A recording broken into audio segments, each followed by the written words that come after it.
One of the most important pieces of data that the critical community will almost unanimously admit is 1 Corinthians chapter 15.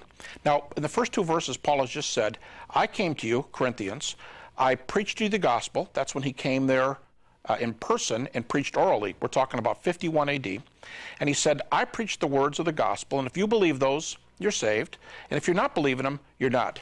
And then he reads or states for them what the gospel is. He says, verse 3, for what I received, I passed on to you as of first importance, that Christ died for our sins according to the Scriptures, that he was buried, that he was raised on the third day according to the Scriptures, and that he appeared to Peter and then to the 12.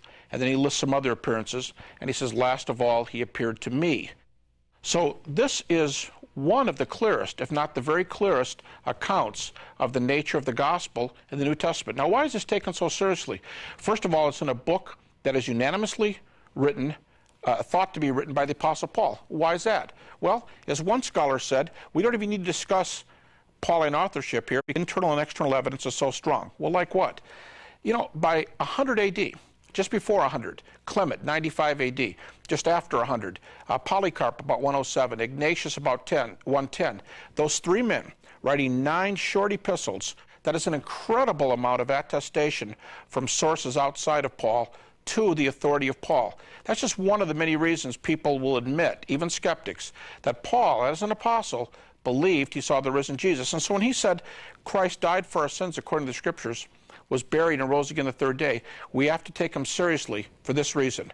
It's unanimously admitted, or virtually so, that Paul at least believed that he saw the risen Jesus. And that makes all the difference in the world. So you're dealing with somebody who's there at the beginning, who knows the other apostles, who's repeating the gospel that they all taught. 15:11, 1 Corinthians 15:11. He says, whether it's I who am preaching, they who are preaching, it makes no difference. We're preaching the same gospel. Paul took great care, and we're told about this in Galatians 1 and 2.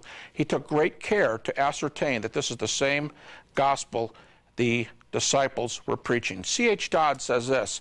He said, Paul's rendition of the gospel is very, very close to Jesus Christ. He said it's the stream that's very close to the main river. He said anybody who wants to argue otherwise has to defend and bear the burden of proof for their thesis. Paul has given us the account right there at the river's mouth.